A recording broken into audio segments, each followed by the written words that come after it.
There is a world that exists just past the edge of everything you know. A world where the wind listens, where stone remembers, where water bends toward the moon the way flowers turn toward the sun, not because they are told to, but because some forces in the universe are simply meant for each other. It is a world built with more patience and more love than any animated series has any business demanding. And tonight, that world is yours. You don't need to do anything right now. You don't need to hold anything.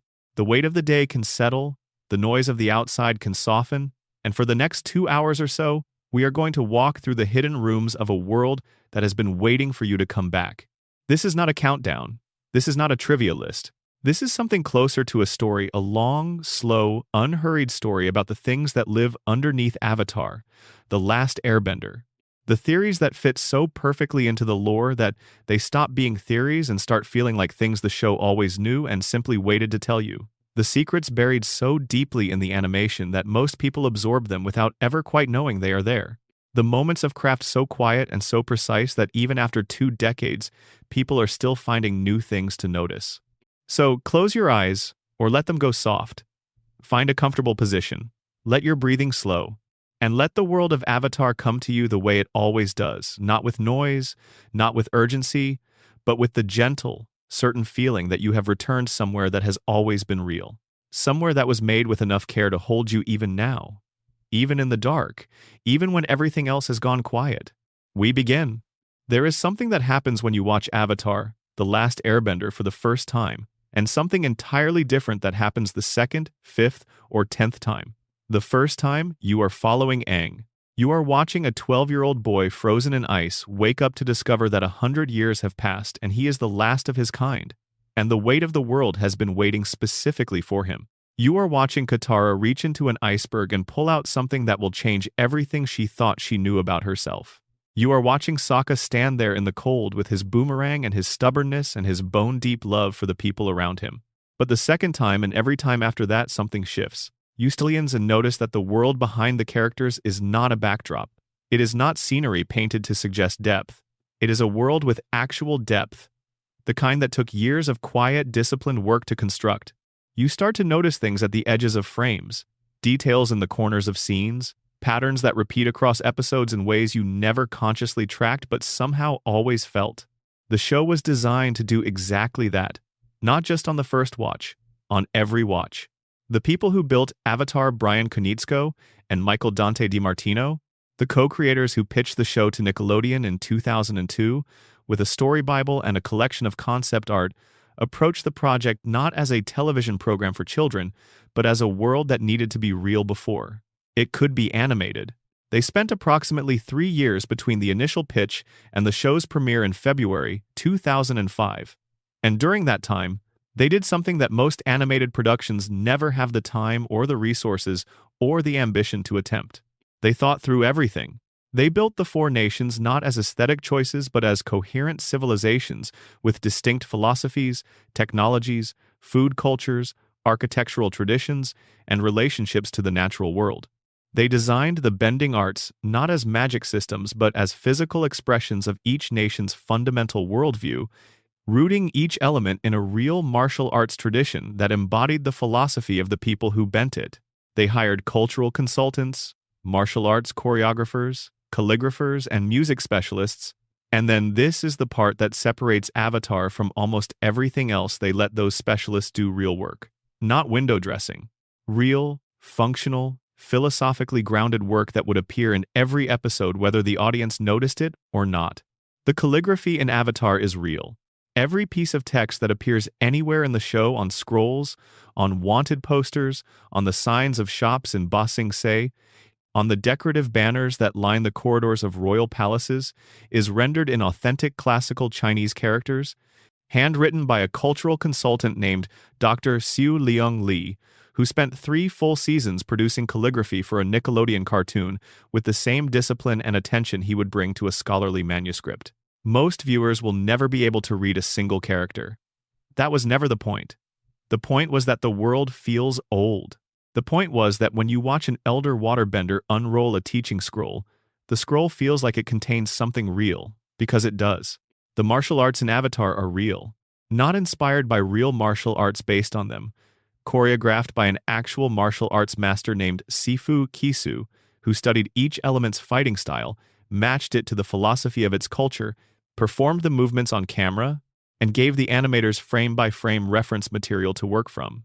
Airbending is based on Bagua Zhang, a martial art built around circular footwork and evasive movement that makes strikes almost impossible because the practitioner is never where you expect them to be.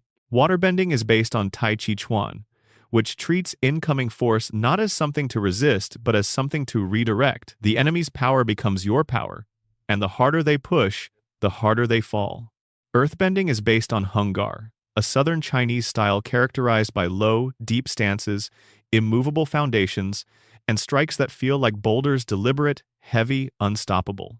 Firebending is based on northern Shaolin, with its fast, aggressive, extended movements that generate power through speed and precision, and an almost reckless extension into the space of the opponent.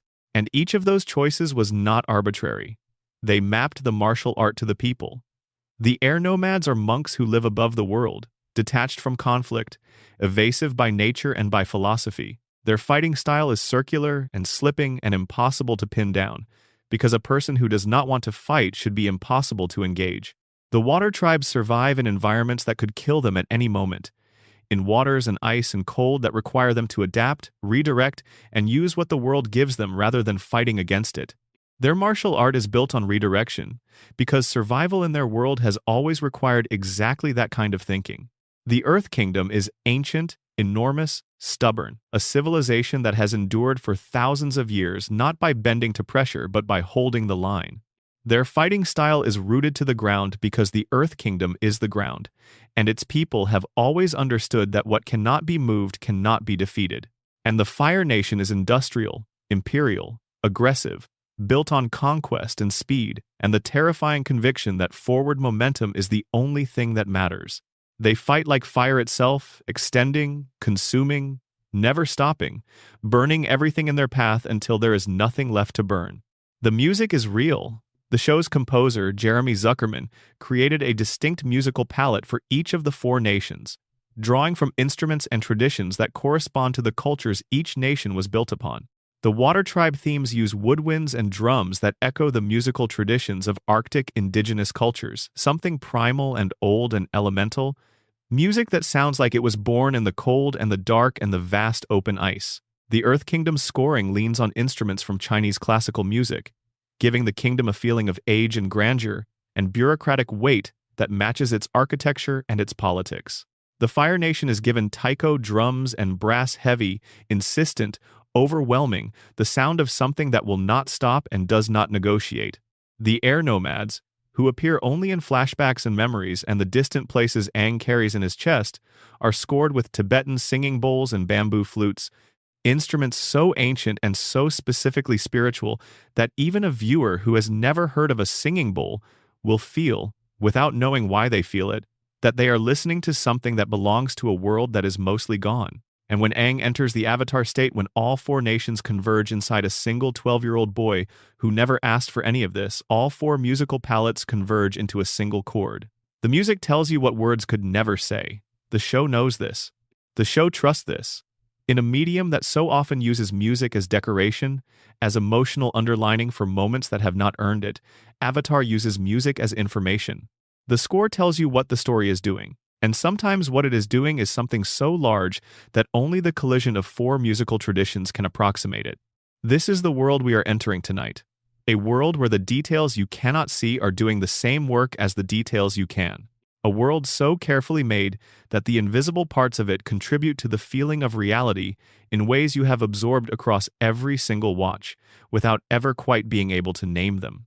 Before we go further, drop a comment right now wherever you are in the world, whatever time it is. Whether it's 2 in the morning and you've been lying awake for hours, or a Sunday afternoon with rain against the window, or you're on the other side of the world in a time zone I've never thought about, tell me where you are and what time it is.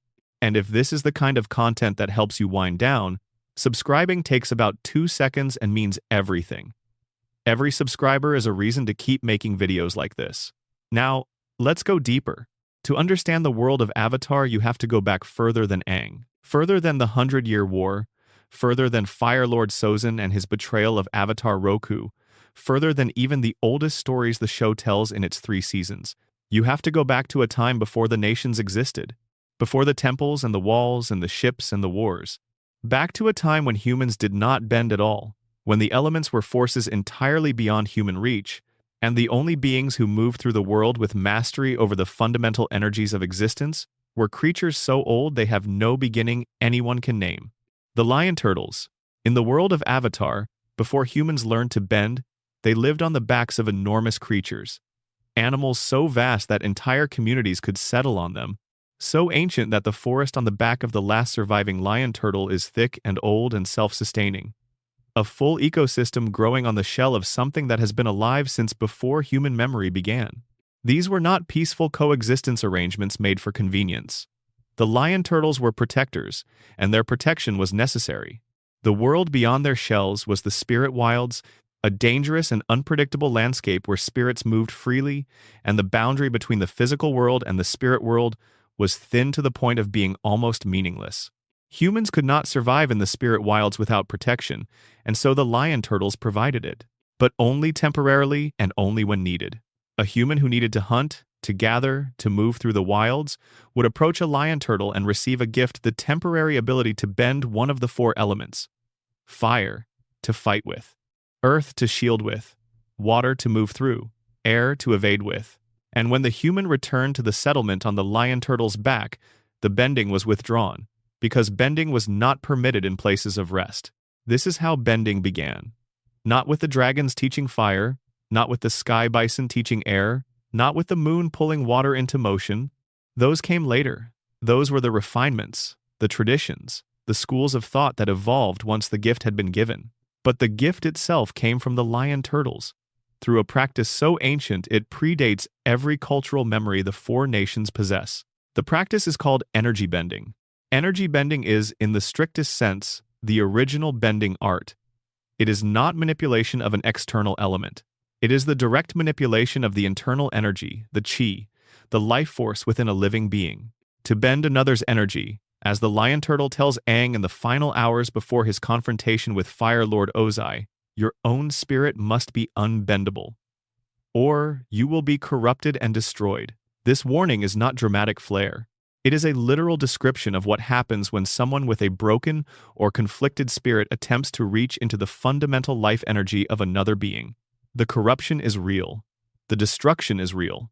It is the reason the knowledge was guarded so carefully for so many thousands of years, and why by the time we reach Aang's era, the knowledge has been almost entirely forgotten. The lion turtle who speaks to Aang, the last surviving lion turtle, who has spent uncounted centuries moving through the world away from human civilization, growing an entire forest on its back like a living island, gives Aang the knowledge he needs, not because Aang has earned it in the traditional sense, not because he has passed a test or demonstrated mastery or proven himself worthy according to any formal standard. He gives it because there is a problem that cannot be solved by any of the 4 elements alone. Ozai cannot be stopped by water, or earth, or fire, or air. He can be stopped only by taking away what makes him dangerous, and taking away a person's ability to bend requires reaching into the energy of their life itself and finding the place where that ability lives. Aang spends the entire 3rd book wrestling with the question of whether he is willing to take a life. His air nomad training, his monastic upbringing, his fundamental nature, everything in him resists the idea of killing, even when the world is telling him there is no other way. His past lives tell him there is no other way. His friends reluctantly tell him there is no other way. And then the world gives him a 3rd option, so ancient it had been forgotten entirely, the option to take, not the life, but the bending.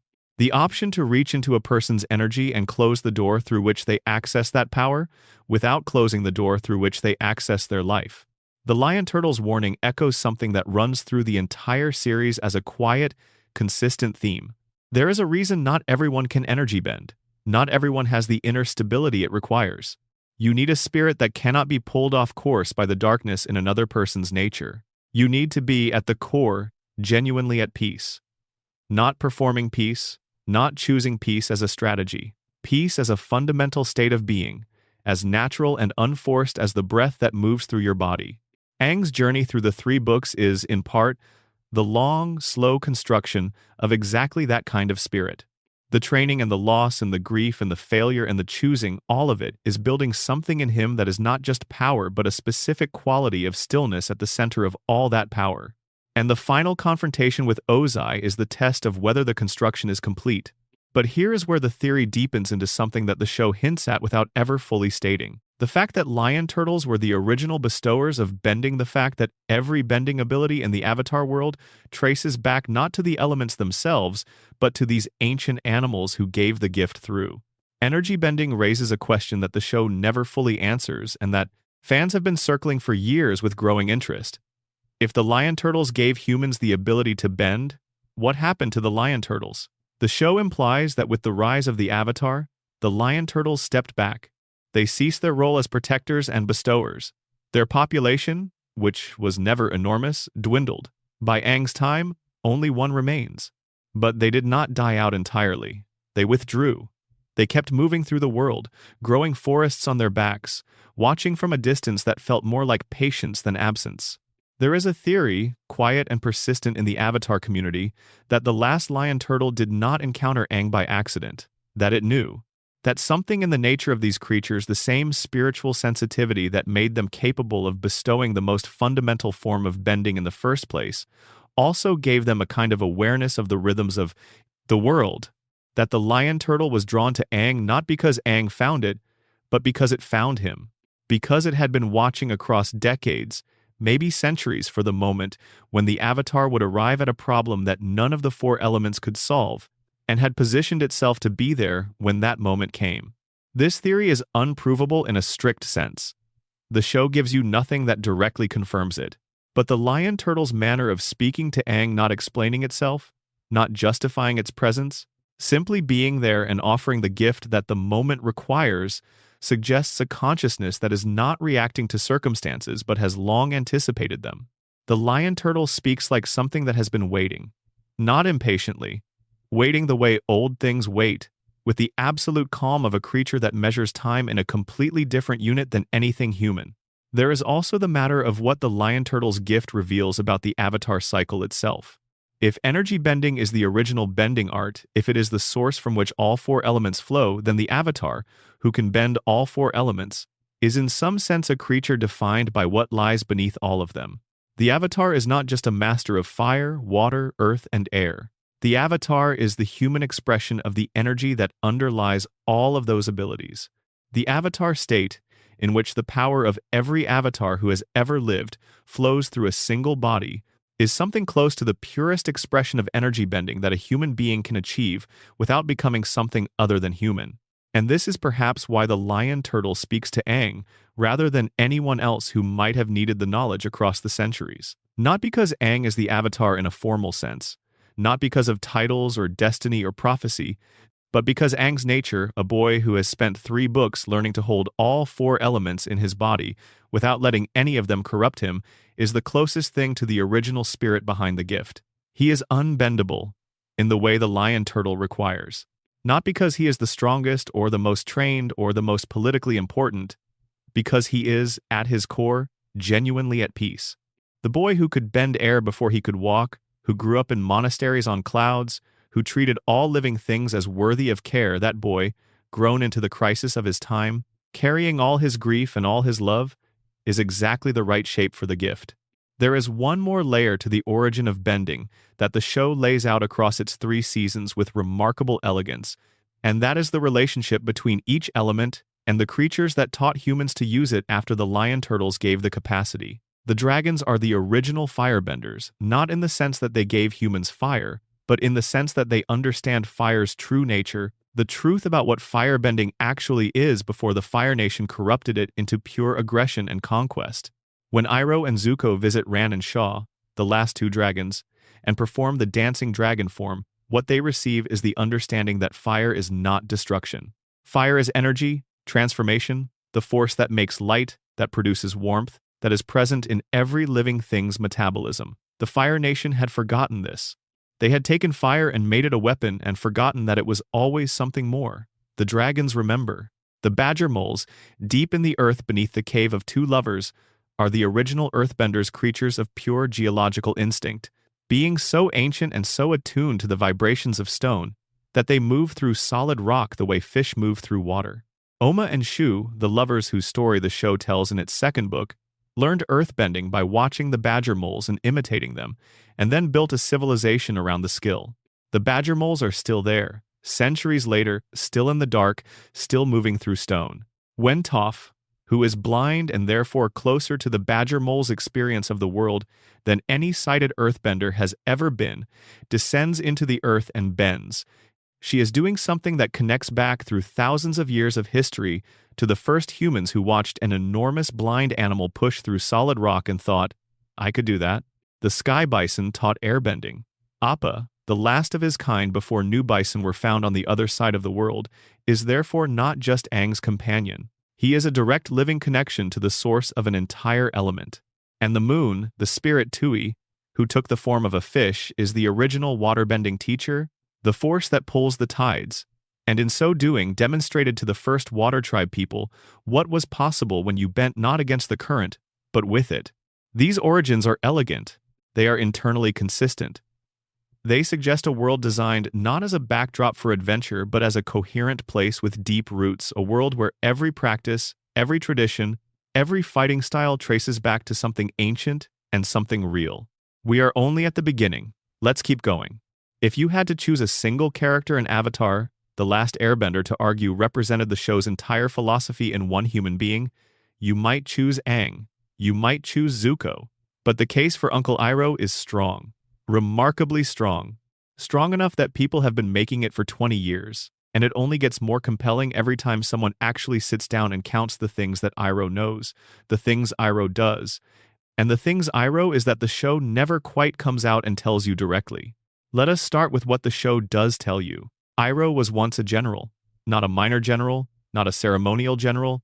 He was General Iroh, the Dragon of the West, the greatest military commander the Fire Nation had produced in generations. He laid siege to Ba Sing Se, the great walled city of the Earth Kingdom, for 600 days. 600 days. The siege is legendary in the show's history. No army, in the entire 100-Year War, had come closer to breaching those walls. He was the crown prince.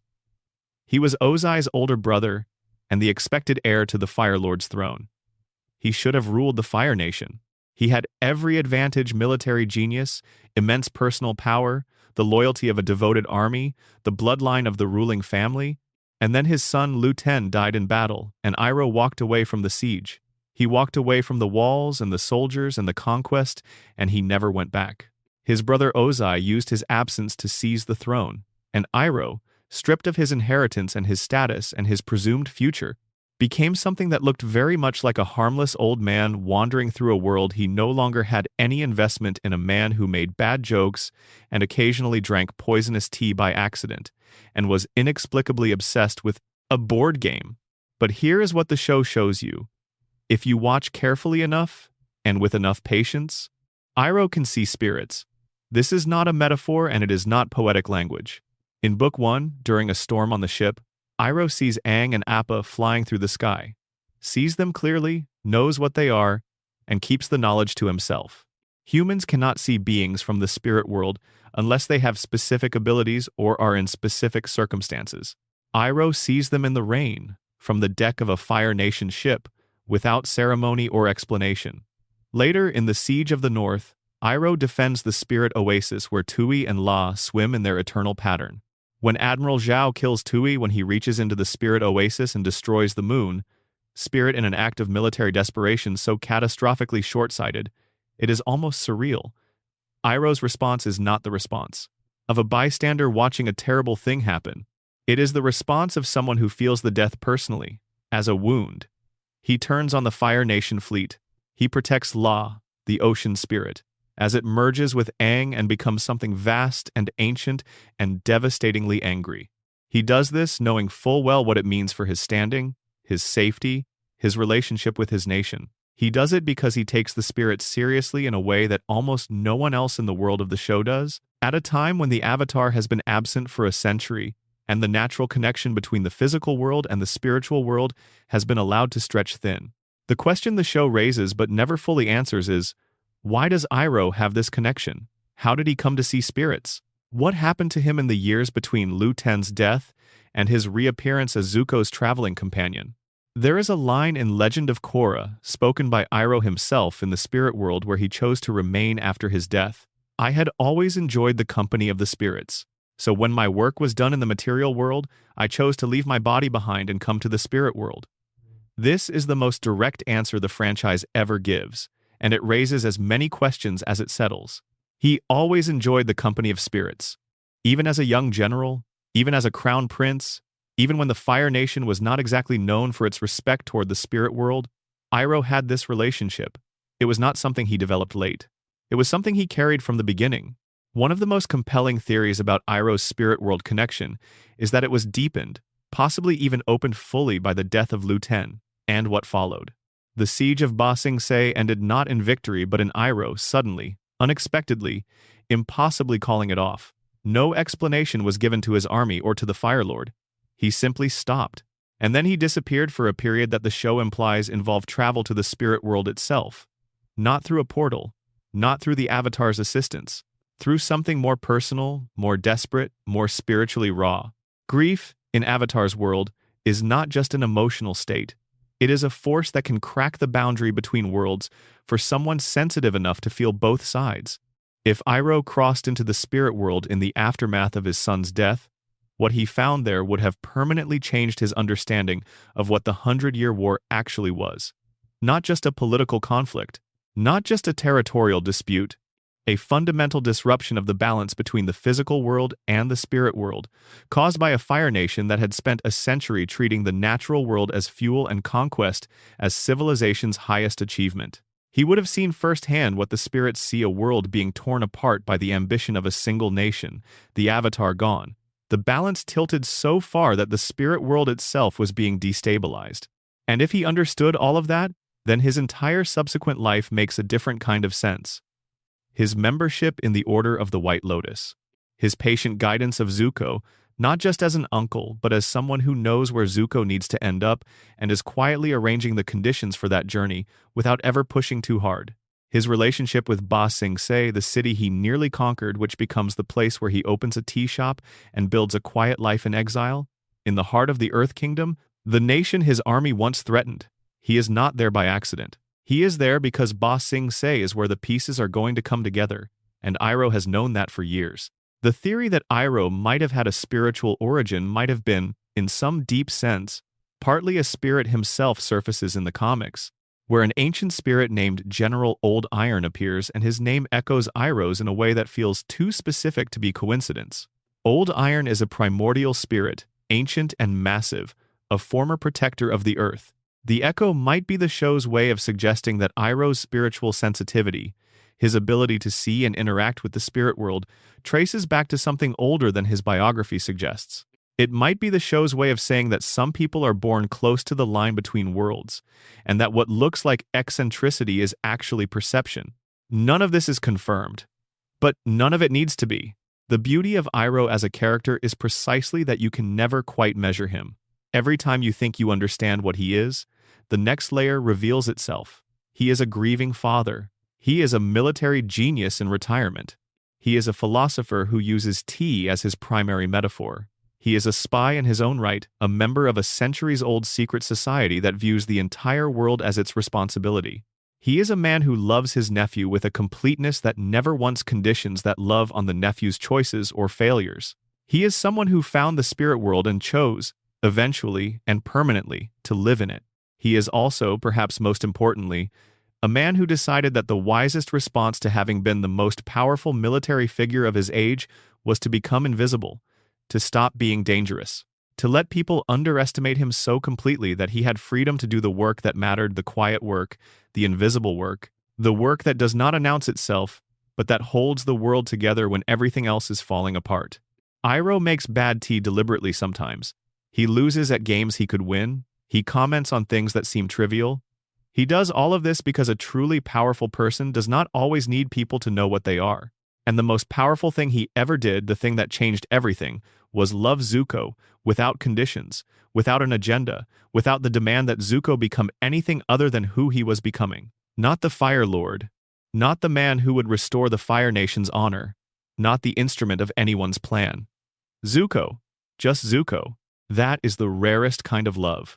And the show understands it, and gives it to the person who needed it most, in the form of an old man with a terrible sense of direction who makes excellent tea. There are events in the Avatar world that the show treats with the gravity they deserve, and there are events so enormous, so absolute in their devastation, that the show almost cannot look directly at them. It can only show you what they left behind. The ruins of the temples, the skeleton of a monk in a room full of Fire Nation armor, the way a 12-year-old boy wakes up from 100-year sleep and understands, in a moment so quiet it takes the breath away, that everyone he knew and loved and grew up with is simply gone. The air nomad genocide is the weight that Avatar, The Last Airbender carries in every single one of its 61 episodes, even the funny ones. Even the episode where the characters go to the Misty Palms oasis. Even the episode with the swamp. It is always there, just beneath the surface, in the way Aang moves through the world light-footed, quick to laugh, allergic to stillness like someone who has learned, without quite knowing how he learned it, that if you stay in one place too long, the weight of what you lost will find you there. To understand what happened, you have to understand who Sozin was, and you have to understand the comet. Sozin was the Fire Lord who started the 100-Year War, but he did not start it thoughtlessly, or impulsively, or out of simple greed, though greed was certainly present. He started it with the particular kind of careful, calculated, patient cruelty that only emerges from someone who has had years to convince himself that what he is doing is good. He and Avatar Roku had been best friends as young men, genuinely close. The kind of friendship that the show depicts through visual parallel with Aang and Zuko. The same framing, the same warmth, the same dynamic of two boys from very different stations of life, who found each other and held on. And when Roku died not peacefully, but in a volcanic disaster that Sozin chose to abandon rather than help stop the door opened, Sozin had been laying groundwork for years before Roku's death, building the Fire Nation's industrial military capacity, stoking the ideology that Fire Nation culture was a gift to the world, something the world deserved to receive, whether it asked or not. Roku had held the line through the force of his presence alone, the only person alive who could have stopped Sozin, stopped him purely because their history was too deep, and Sozin's self-justifications still had to pass through the filter of that friendship. When Roku died, that filter dissolved. Sozin had 12 years before the Avatar was reborn in the Air Nomad Nation, 12 years he used to prepare everything, to be ready. The comet that would later bear his name arrives every 100 years, and its passage supercharges the firebending of every firebender in the world, dramatically amplifying power, speed, and destructive capacity. Sozin understood this. He planned his opening strike, the genocide of the air nomads, to coincide exactly with the comet's arrival. Not because the air nomads were the most powerful enemy, not because they posed the greatest military threat, but because the Avatar would have been reborn among them. The new Avatar was 12 years old. A 12-year-old Avatar, even a gifted one, was not yet a threat. A 12-year-old Avatar who had 20 more years of training behind him would be an existential one. Sozin wanted to destroy the Avatar before the Avatar could become the Avatar. He wanted to break the cycle. He failed because Aang, in a moment of desperation and grief, and the specific anguish of a child who overheard the adults deciding to separate him from the person he loved most, had fled the temple the night before the attack. He fled because the Council of Elders had decided to send him to the Eastern Air Temple for advanced Avatar training, away from his mentor Gyatso. The Council believed that Gyatso was too indulgent, too protective, too unwilling to let the boy grow into the weight of his destiny. And they were not entirely wrong. Gyatso loved Aang in the way that fathers love sons, not the way that institutions love symbols, and he would have shielded Aang from the full force of what being the Avatar required for as long as he possibly could. Aang heard the conversation. He heard the decision. He did not hear the reasoning, did not hear the care behind it, did not hear that the council was afraid for him and for the world. He heard only that he was going to lose Gyatso, and he ran. He took Appa and he ran, and the storm caught them over the southern ocean, and the ice took them, and the Avatar was gone from the world for exactly as long as the war lasted. Now, the scene in the Southern Air Temple, when Aang and Katara and Sokka arrive and find the temple abandoned and silent and beginning to crumble back into the mountain. The moment when Aang moves through the place where he grew up, through the rooms that still hold the shape of the life he had there, the training grounds, the meditation chambers, The kitchens where Gyatso used to teach him to make his favorite cakes. The moment when Aang finds the chamber that was Gyatso's and finds Gyatso's skeleton on the floor, and the Fire Nation armor scattered around him, and understands in a single frame what happened there. Gyatso did not die easily. The Fire Nation soldiers whose armor surrounds Gyatso's remains there are several of them, and there are no burn marks on Gyatso's robes, which rules out the possibility that they simply overwhelmed him with fire. They died in that room, in a closed space, with an airbending master who was cornered but never defeated, not truly. The theory, drawn from Zahir's demonstration much later in Legend of Korra, is that Gyatso used what may be the most devastating application of airbending that exists. He removed the air from the room. An airbending master does not need the element to be in motion to manipulate it. Air is everywhere, it fills every enclosed space, every lung, every flame. And an airbending master in a closed room has access to every molecule of what he bends. The theory is that Gyatso drew those soldiers in or was driven back into that chamber in the chaos of the attack, and then, rather than fighting the individual soldiers one by one against an army amplified by Sozin's comet, he did the one thing that comet-enhanced firebending could not counter. He removed the oxygen. Without oxygen, fire cannot burn. Without oxygen, firebenders have nothing to draw from. Without oxygen, there is nothing but silence. Gyatso died in that room too, or shortly afterward, alone in the chamber that had been his home, the last airbender standing in the southern air temple. He took as many as he could with him, and then the silence took him. This is speculation, because the show never tells you this directly, but it gives you enough to see it. The arrangement of the remains, the closed room, the number of soldiers, the absence of damage to Gyatso's clothing, all of it points in the same direction. And then Aang finds all of it at once, and the grief hits him so hard that it tears open something that was never meant to be open. The avatar state activates involuntarily, and the statue of Roku in the temple's shrine glows with the light of every avatar who has ever lived, and the wind comes, and the show cuts away, because there are some moments of grief too complete to be watched directly. The show understands that there are things you do not show. You show their shape, you show what they leave behind. The weight of the air nomad genocide does not lift. It does not resolve neatly or catharsize into something manageable by the end of Book 3. Throughout all 61 episodes, it is present in Aang's behavior in ways that are recognizable to anyone who has studied what grief actually looks like from the inside rather than the outside. He avoids stillness because stillness means thinking. He deflects heavy conversations with humor because the alternative is to feel the full weight of something too enormous to carry. He gravitates toward anything that reminds him of the air nomads, the temples, the sky bison, the small cultural practices he maintains without ever being asked to, with a kind of desperate tenderness, the way you might hold a photograph of someone who is gone. And Aang is 12 years old. He is, by every meaningful measure, a child carrying a grief that would bring most adults to their knees. He is also, at the same time, carrying the responsibility for ending a war that has been running for 100 years. He did not create this war. He was not alive for it. He went into the ice as a child and came out as the last hope of a world that does not quite understand what it is asking of him. The show honors this. It does not resolve it falsely. It does not give him a scene where he cries and then feels better. It gives him the long, slow, incomplete process of a person learning to live with an absence that will never stop being an absence, while simultaneously trying to save a world that lost him when it needed him most. Blue fire. That is the first thing most people say when they try to explain Azula. The fire that burns hotter than any other fire in the series, the fire that is wrong in exactly the way she is wrong, more refined, more controlled, more dangerous, and the color of something that is not quite natural in a world where fire is supposed to be orange and gold. Blue fire burns at higher temperatures than orange fire. This is basic combustion chemistry, and the show used it deliberately as a visual statement about the difference between Azula's bending and everyone else's.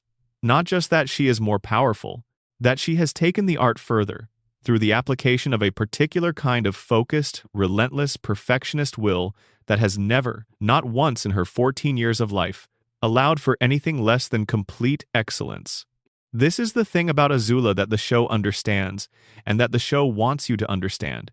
She is 14 years old for most of the series. She is a child prodigy in a system that worships power and control. raised by a father who used her as a mirror and a tool, shaped by an environment that gave her access to everything except the thing she actually needed. She could generate lightning at an age when most firebenders are still learning basic forms. She could manipulate people with a strategic intelligence that outstripped the adults around her. She planned the coup of Ba Sing Se, one of the most militarily significant events of the Hundred-Year War, essentially on her own, using a combination of inside information, disguise, perfect timing, and a ruthless willingness to let the situation be as complicated as it needed to be in order to work. She used Kyoshi warrior disguises. She infiltrated the Dai Li, the most feared secret police organization in the Earth Kingdom. She identified Longfeng Ba Sing Se's de facto ruler, a man who had maintained control over the city and the Earth King for decades, and within a matter of days of arriving in the city, had maneuvered him into a position where he had no choice but to work with her, and then no choice but to defer to her, and then no choice but to lose. She pulled off the fall of Ba Sing Se with her two closest friends, and essentially no formal military support. She was 14 years old. And she did it all in the service of a father who, when he gave her the Fire Lord's throne before crowning himself the Phoenix King, did it not as a gift but as a calculation. He elevated her to a role he was simultaneously vacating for something grander, leaving her as a placeholder in an office he was dissolving. She was given the throne of a fire nation that was about to become irrelevant because Ozai intended to burn the Earth Kingdom to ash and rule something bigger, something without a name. The gift was worthless.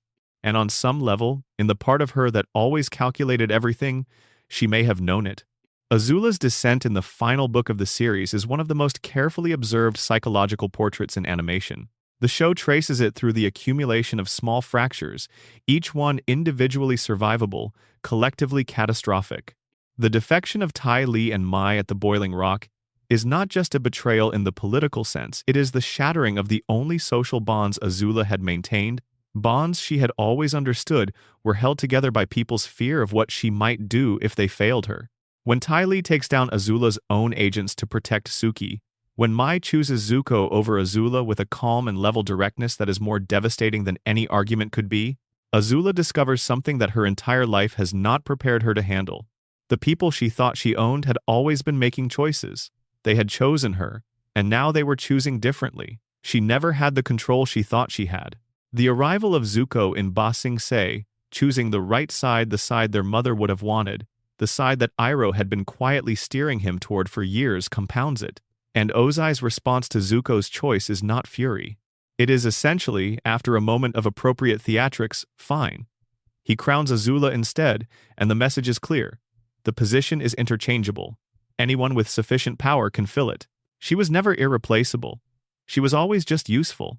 By the time we reach the finale, Azula is alone in the most complete sense. Not just politically or strategically alone. She is alone inside herself, where the only voice is the one that sounds like her mother's, and her mother's voice in her mind says things that are unbearable to hear and more unbearable to believe. The mirror scene in which Azula hallucinates her mother, and her mother speaks words of love, and Azula cannot accept them, cannot let them in, shatters the mirror, rather than allow the reflection to keep looking at her, is the scene the entire series was always building toward, not for Azula as a villain, for Azula as a person, for the girl behind the blue fire who spent 14 years being told, in 1,000 explicit and implicit ways, that love was something earned through performance and power, and who therefore could not believe it when someone offered it without conditions. The Agni Kai between her and Zuko in the finale is not animated like the other fight sequences. The camera pulls back to wide shots that make the combatants look small in a large empty space. The music changes from the martial action scoring of earlier fights to something slower and more mournful. Two siblings, each the product of the same broken home, each carrying the marks of the same impossible father, fight each other in a coronation plaza while their world changes around them. Zuko's fire is orange, steady, controlled, grounded. Azula's fire flickers between blue and orange, the technical mastery disintegrating as the psychology disintegrates, the perfect control she maintained for her entire life, giving way to the chaos underneath it. The color of her fire is literally falling apart because she is literally falling apart. Zuko wins, but not the way victories usually feel. He wins by holding steady while she comes apart. And the last image of Azula in the series chained to a grate on the ground, sobbing, screaming, her fire extinguished. All the armor stripped away is not the image of a defeated enemy. It is something sadder. A teenage girl who never felt loved, in the moment when there is nothing left to hide that behind. The show does not condemn her. It does not redeem her either. Not in the tidy way that redemption arcs usually require. It simply shows you what she is, in the moment when there is nothing left to hide it with, and trusts you to understand that the person who did the terrible things and the person crying on the ground are the same person, and that this is the most honest thing the show could say. When the series ends, Zuko goes to his father's prison cell. Ozai is behind bars, stripped of his firebending, incapable of burning anything or anyone ever again, and Zuko asks him where his mother is. The scene cuts, the show ends. Millions of people who watch the finale experience the same thing in the same moment, the particular, pointed frustration of a question that deserved an answer, being denied one in the final seconds of a story that had answered so many other questions so beautifully. It was a deliberate choice. The creators have spoken about it clearly when they wrote the finale. There was simply too much to resolve, and the fate of Ursa was a question they felt was more powerful as an unresolved thread than as a compressed, rushed explanation. They intended to tell the story in a spin-off television series centered on Zuko's search for his mother.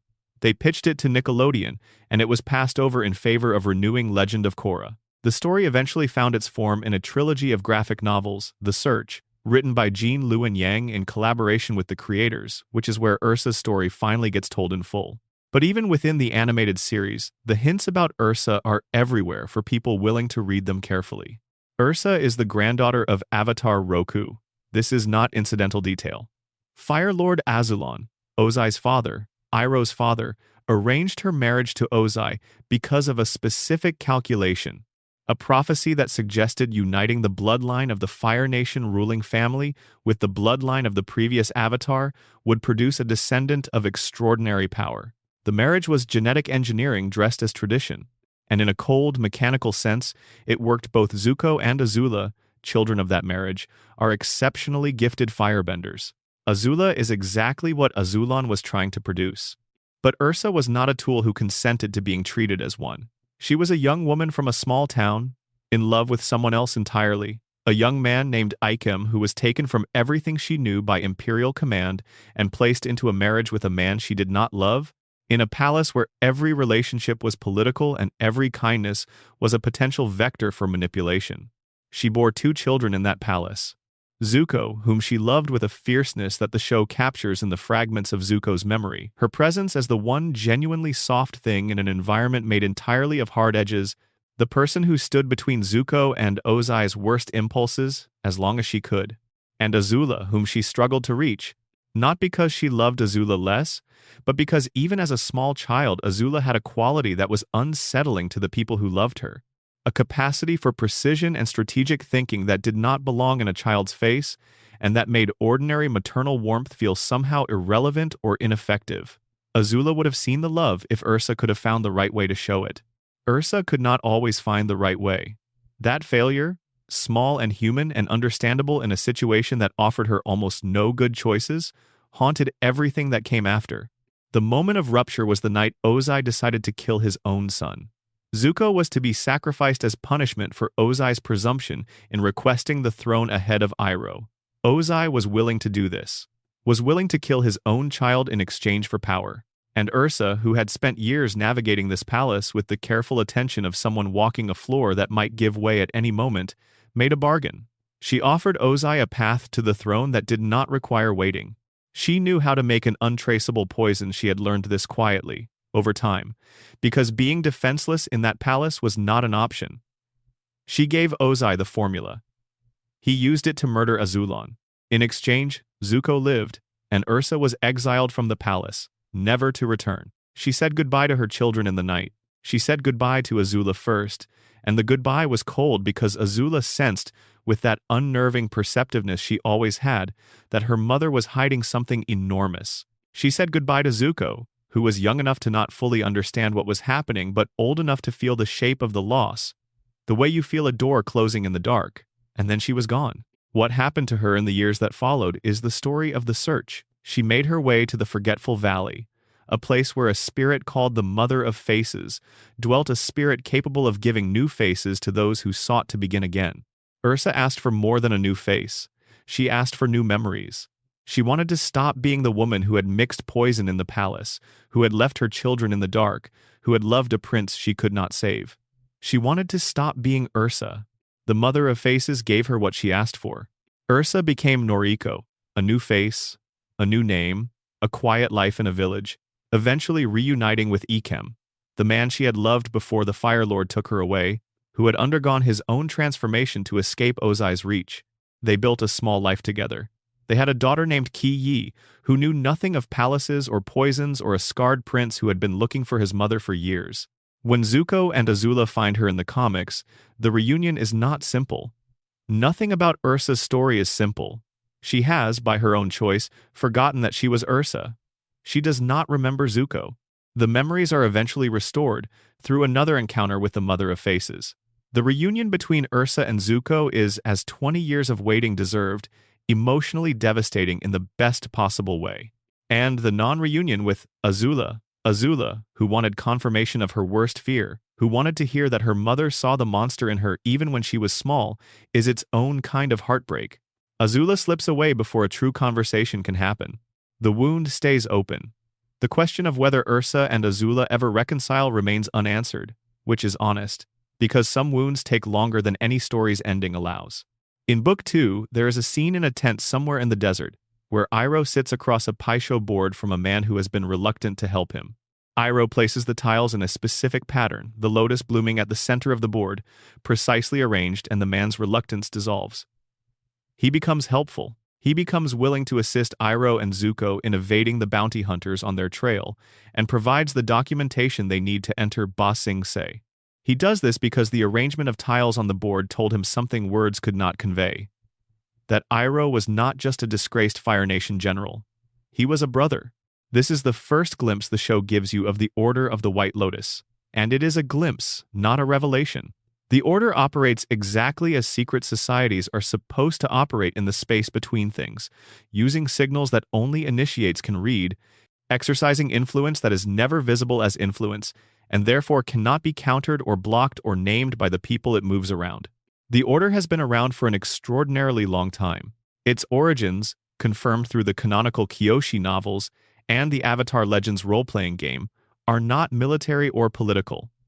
The Order began as a club, a collection of intellectuals, scholars, and masters from every nation who had enough perspective to see past the borders of their national identities and recognize that the walls between nations were constructions useful, perhaps necessary in certain contexts, but not fundamental, not real in the way that philosophy is real, not true in the way that wisdom is true. They gathered around Paisho because the game itself is a kind of argument about balance. Every strategic opening in Paisho involves sacrifice and exchange. Every winning position requires understanding your opponent as thoroughly as you understand yourself. You do not win Paisho by overwhelming the other player. You win by finding a position of such elegant balance that the whole board tilts naturally in your favor. The game is not about destruction. It is about harmony, and the White Lotus tile, the piece from which the society takes its name, is the tile that makes other pieces work together. Not the most powerful tile. The catalyst. The connector. The White Lotus Gambit that Iroh is famous for the opening strategy he uses as a signal, placing the tiles in the blooming lotus formation, is an opening that appears unconventional, even vulnerable, until the board has developed enough that the trap becomes visible. By then, it is too late for your opponent to escape it. The metaphor is not subtle, but it is perfect. The Order of the White Lotus spent decades appearing vulnerable, appearing ineffectual, appearing irrelevant to the 100-Year War, a group of eccentric old men playing board games and sharing ancient knowledge, and then in the final hours of the war, revealed that they had been playing a very long game and were in fact exactly where they needed to be. Iroh is the Grand Lotus during the war. The senior members we know, King Bumi of Omashu, Master Paku of the Northern Water Tribe, Zhong Zhong the Deserter, Piandao the Swordmaster, are from every nation. Every single one of them has, at some point in their lives, chosen something larger than their national identity. King Bumi held Omashu in a state of deliberate, theatrical, absolutely committed eccentricity for decades, keeping it out of Fire Nation control through the sheer bafflement he produced in anyone who tried to analyze him. He waited. For 100 years, Bumi waited, doing crossword puzzles and writing on flopsies and being the least governable king in the Earth Kingdom's history, because he understood that sometimes waiting is the only correct action, and you have to be willing to wait without knowing how long it will take. Jiang, who was the only deserter in Fire Nation military history, abandoned a position of comfort and honor and security because he could not bear what fire was being used for. He understood fire's true nature, the same truth that Ran and Shaw would later teach Zuko and Aang, and to watch that truth be perverted into pure destruction day after day, to participate in it, to be celebrated for participating in it, was something he could not sustain. He left. He lived as a fugitive. He suffered for the choice and made it anyway. Piandao was left at an orphanage as an infant because he showed no ability to firebend, and the Fire Nation of that era had little use for non-benders and families that expected to produce warriors. He became a swordsman of extraordinary ability through pure discipline and intelligence, trained at a Fire Nation boys' camp and then refused to keep teaching when the camp's purpose became obvious to him, and eventually arrived at a philosophy of fighting that was entirely his own and entirely disconnected from the conquest he had been trained to serve. When he taught Sokka, a Water Tribe boy, the enemy in any formal sense, he did it because Sokka reminded him of himself, someone who had to be smarter and more creative than the people around him in order to matter in a world that measured worth by power he did not have. These are not coincidences. The Order guided its members' choices in ways the show only hints at, through the subtle language of Pai Sho tiles, and the even subtler language of people who understand each other's values without needing to state them. And when the moment arrives, when Aang and his friends have done everything they can do and need one final push to change the tide, the Order reveals itself. The liberation of Ba Sing Se. Old men moving through the streets of the greatest city in the Earth Kingdom with purpose and absolute precision, and the particular calm effectiveness of people who have spent decades preparing for exactly this moment. Iroh, whose firebending tears through the Fire Nation forces with the controlled ferocity of a man who no longer has anything to prove to anyone, who fights not to demonstrate power but to accomplish something specific. Bumi, who single-handedly retakes Omashu in the middle of a solar eclipse when the Fire Nation soldiers can't bend, which is exactly the kind of precisely timed, borderline absurd strategic play that only someone who has been waiting and watching and thinking for a century could execute.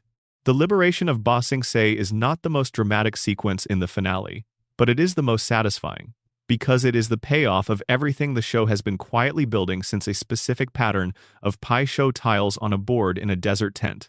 A secret that has been working for centuries, in the spaces between visible history, patient and invisible, and exactly as powerful as it needed to be when the world finally needed it. There is a city in the Avatar world that is its own kind of story. A city so enormous and so old and so thoroughly self-contained that it became, over the course of the 100-Year War, a world unto itself. A world in which the war did not exist. A world in which the phrase, "there is no war in Ba Sing Se," was not a lie that people told ironically, but a rule that people enforced seriously, because the city's identity had become so thoroughly dependent on the idea of its own safety that any acknowledgement of the war would shatter something that could not be reassembled. Ba Sing Se is the largest city in the Avatar world, more a small country than a city, with 3 concentric walls dividing it into rings. The lower ring houses the poor, the working class, the refugees who have been pouring in from the rest of the Earth Kingdom as the Fire Nation advances. The middle ring houses the merchant class and the prosperous. The upper ring houses the aristocracy, the scholars, the bureaucrats, and at the very center, the Earth King's palace. The class stratification is not subtle. The buildings get nicer as you move inward. The streets get cleaner. The people dress better. The show depicts this not through exposition but through production design. You can read the city's entire power structure just by looking at who lives where and what their streets look like. The city was designed with real historical precedent in mind. The concentric wall structure, the zones of increasing privilege as you move toward the center, the enormous outer fortifications, all of this echoes the layout of Imperial Beijing, which had similar concentric zones radiating outward from the Forbidden City. The show takes a real historical model of how power organizes itself in space and scales it up to fantasy proportions and populates it with a political situation that is immediately recognizable to anyone who has studied how authoritarian systems actually function. The Dai Li are the mechanism of that system. They were founded by Avatar Kyoshi centuries before the events of the show, with a stated purpose of protecting the cultural heritage of Ba Sing Se, shielding the city's ancient traditions, its arts, its intellectual life, from outside contamination and internal subversion. It is a purpose that sounds noble and is not entirely dishonest, but which contains within it the seed of its own corruption. When an institution defines itself as the protector of a culture, it eventually defines the culture as whatever the institution has decided to protect, and anyone who challenges the institution is, by definition, a threat to the culture. By the time Team Avatar arrives in Book 2, the Dai Li have been under the control of Long Feng for decades. Long Feng is a man who joined the Dai Li in his youth, rose through its ranks with the particular effectiveness of someone who is intelligent and patient, and entirely without scruple about using institutions for personal ends, and eventually positioned himself as the Earth King's Grand Secretariat, his closest personal advisor, the man who handles all the daily affairs of running a city this size, and the de facto ruler of Ba Sing Se, while the Earth King, a young man who was placed on the throne at 4 years old and raised within the walls of the palace, remains a beloved and completely managed figurehead. Long Feng's conspiracy is elegant in its simplicity. He does not claim power openly. He does not stage a coup or take the throne. He simply makes himself indispensable and then makes sure that the only information that reaches the Earth King has passed through him first. The war, which has been ongoing for 100 years and which Ba Sing Se has been at the center of for much of that time, does not officially exist within the city. Citizens who know about it are corrected. Citizens who persist in talking about it are managed. The Dai Li have a facility beneath Lake Laogai where people can be reshaped, let's say. The brainwashing technique the Dai Li use, with its repeated phrases and its swinging lantern in a dark room, is based on real techniques documented in studies of coercive persuasion. The show adapted genuine psychological manipulation methodology into its world, with the same attention to accuracy it brings to everything else. There is no war in Ba Sing Se. Jet says it in the underground facility beneath the lake, after the Dai Li have finished with him, with the flat affect of someone whose connection to their own memory has been severed. The phrase became one of the most quoted lines from the show because it captures something real about how authoritarian information control works, not by denying things people don't know, but by forcing people to deny things they can see with their own eyes. The mechanism requires not just compliance, but participation. The citizen does not simply fail to discuss the war. The citizen actively maintains the fiction of the war's non-existence, policing it in themselves and in the people around them. The surveillance is eventually internalized. The city watches itself. What makes Long Feng such a fascinating antagonist is that he genuinely does not seem to see himself as a villain. He sees himself as a manager. The Earth King is a child who was never prepared to govern. The city is enormous and complicated, and full of tensions that could tear it apart if they were not carefully managed. The war is a fact that, if widely acknowledged within the city, would produce panic, political instability, and potentially the collapse of the order that Long Feng has spent decades constructing. In his own logic, he is not hiding the truth from people to benefit himself, he is hiding it to protect a fragile stability that would otherwise crumble.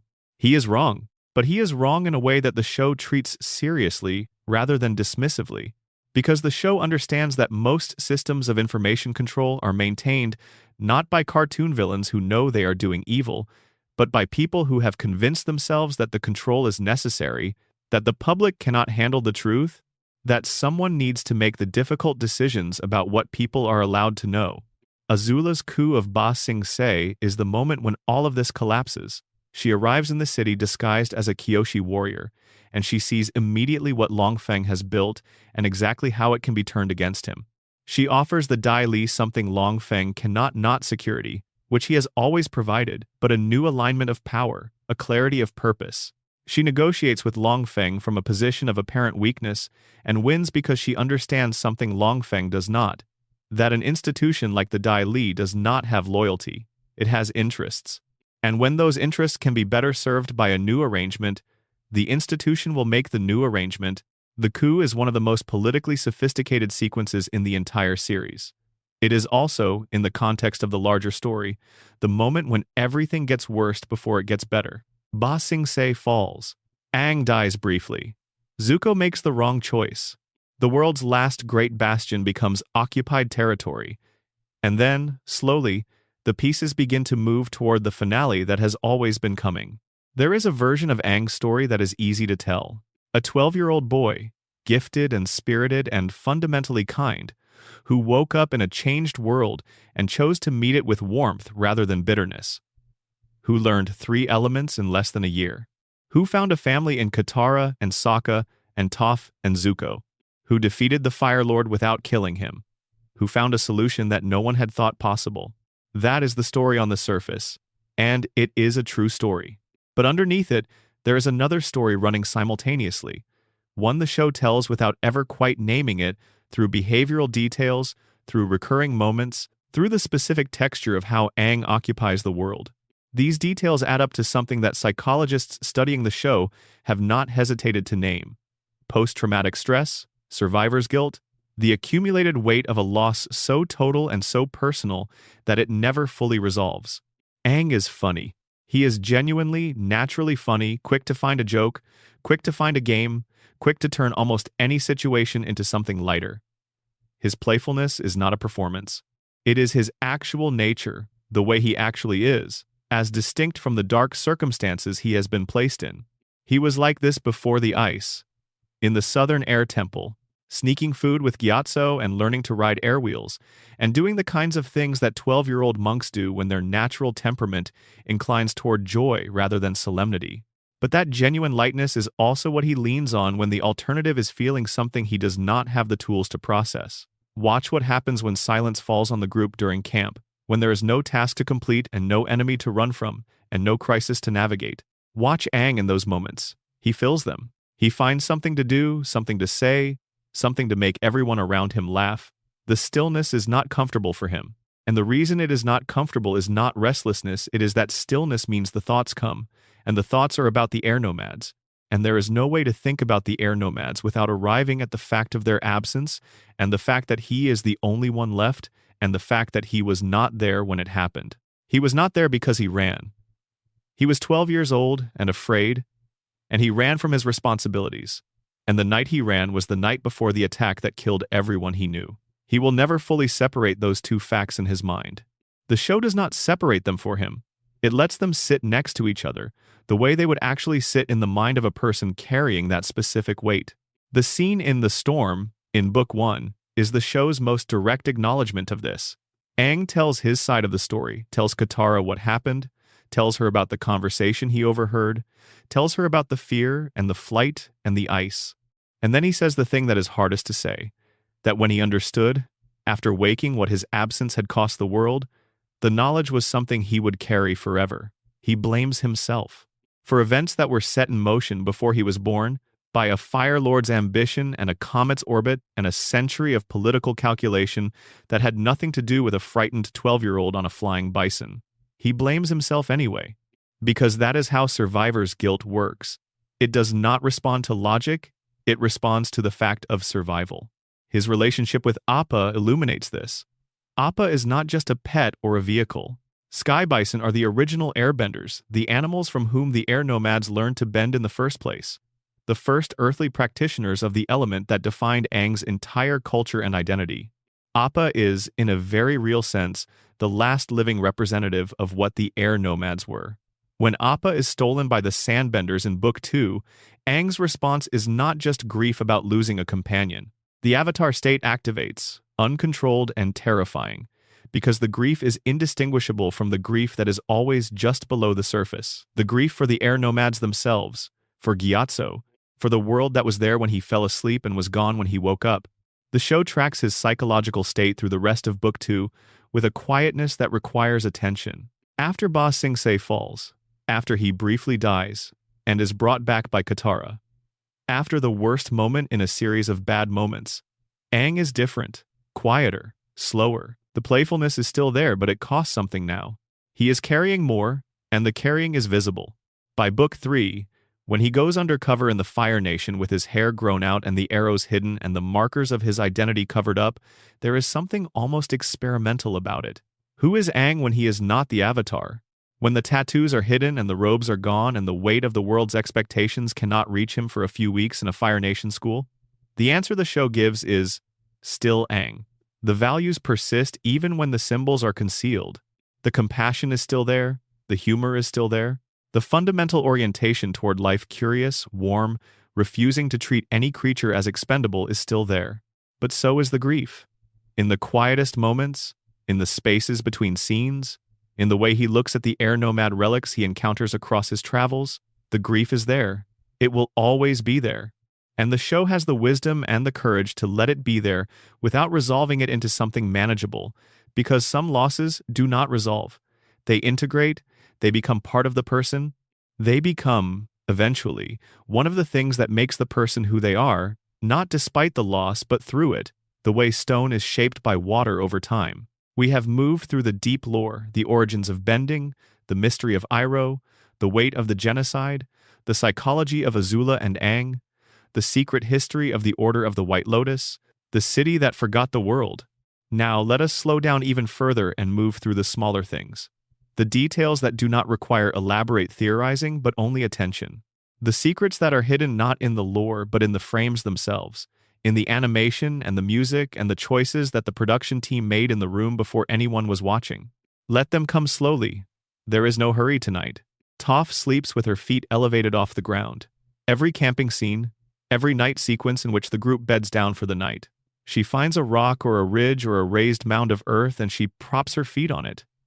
The show never explains this. No character notices it. No dialogue references it. But if you know that Toph sees through seismic sense through vibrations felt through the soles of her feet, then you understand immediately what her feet touching the ground would mean while she is sleeping. She would feel every footstep within range, every animal moving through the dark, every person shifting in their sleep, every insect. Elevating her feet is the equivalent of closing her eyes. It is how she turns off the sense that never fully rests. The first time someone tells you this, the reaction is not surprise. It is recognition. Of course she does. Of course. Toph's fighting style is different from every other earthbender in the series. The standard earthbending style in Avatar is based on Hungar, that low, wide, powerful southern Chinese discipline with its immovable stances and devastating strikes. But Toph bends in a style based on southern praying mantis, a completely different art. Lower, more compact, emphasizing sensitivity and the ability to detect incoming force and redirect it, rather than meeting power with power. The production team made this change because Toph is blind and small, and Hungar's wide-rooted stances did not fit her body or her fighting philosophy. Her seismic sense is her sight, and the way she fights reflects the intimacy of that relationship. She is always listening, always feeling, always a half step ahead of an opponent she cannot see but knows completely. If you watch Toph fight and compare her to any other earthbender in the show, the difference is visible even if you cannot name it. She moves differently. She stands differently. She bends differently. And the reason is that her martial art is literally a different discipline, chosen specifically for her specific situation, documented with the same attention to accuracy that the show brings to every other martial arts system it depicts. The lunar cycle in Book 1 is tracked consistently across every nighttime scene. This sounds like a small technical detail. It is actually the show building its most important climactic event across 20 episodes without ever announcing that it is doing so. The moon's phase in the background of each episode corresponds to an actual position in the lunar cycle, moving through the month as the story moves through time. When the Siege of the North arrives, and the full moon amplifies Katara's waterbending and empowers the Water Tribe fighters, and Yue sacrifices herself to give the moon back its spirit. The full moon is not a convenient plot device conjured for dramatic effect. It is the logical conclusion of a cycle you have been watching through the back of your eyes for 20 episodes, absorbing without quite knowing what you were absorbing. The event was always coming. The moon was always going to be full at that moment. The show built it and then trusted you to feel its inevitability without needing to understand why it felt inevitable. Every animal in the Avatar world is a hybrid of two real animals, and the one animal that is just itself is treated as the strange one. Turtle ducks swim in palace ponds and children feed them. Platypus bears lumber through the forests. Saber-toothed moose lions roam the plains. Armadillo lions curl into defensive balls. The hybrids are played for comedy sometimes, but they also establish something real about the world, that evolution took a different path here, that species combined in ways they did not in our world, that the Avatar world follows biological rules that are internally consistent even if they are not our rules. And then there is Bosco, the Earth King's pet. Not a platypus bear, not an armadillo bear, a bear. A regular bear that is just a bear in a world where regular bears do not exist. When Team Avatar hears about Bosco, their reaction is confusion bordering on alarm. A bear that is just a bear is the exotic and unsettling option. The inversion is complete and committed, and it tells you something about the Earth King himself. A man so thoroughly insulated from the actual world by the walls of Ba Sing Se and the careful management of Long Feng that even his pet is a kind of inadvertent statement about how disconnected from reality his sheltered life has made him. Katara's healing ability was foreshadowed before it was formally introduced. Long before Master Pakku explains the healing discipline of waterbending, before the show gives a name to what Katara can do, she reaches for water instinctively whenever someone around her is hurt. The gesture is small, unconscious. The show does not highlight it, but when the healing is formally introduced, the audience has already seen Katara doing the thing, has already absorbed the behavior pattern, and the revelation lands not as a new power but as the naming of something that was clearly always there. Sokka's boomerang comes back every single time he throws it for 60 episodes. It is a joke, a recurring bit, a character trait, the reliable return of an improbable object that nevertheless always finds its way back to his hand. For 60 episodes, this is the boomerang's defining characteristic. And then in the finale, the boomerang is lost. There is no extended scene about it. The show notes it and moves on. The boomerang does not come back. And the show does not explain what this means because 60 episodes of the boomerang always coming back have established what the absence means more clearly than any explanation could. The Water Tribe boy who always carries a piece of home with him has, for the first time, lost the thing that always returned. The scar on Zuko's face is a camera direction that the storyboard artists use throughout the series. When the camera shows Zuko's scarred profile, he is operating from anger, shame, or the version of himself that Ozai constructed. When the camera shows his unscarred profile, he is showing growth, compassion, vulnerability, the version of himself that is becoming. Watch any Zuko scene with this knowledge and the framing feels different. The damaged side is what was done to him. The undamaged side is what he is choosing to be. The show uses silence as deliberately as it uses music. Key emotional moments, some of the most devastating in the series, are scored with nothing. When Aang discovers Gyatso's skeleton, the music drops.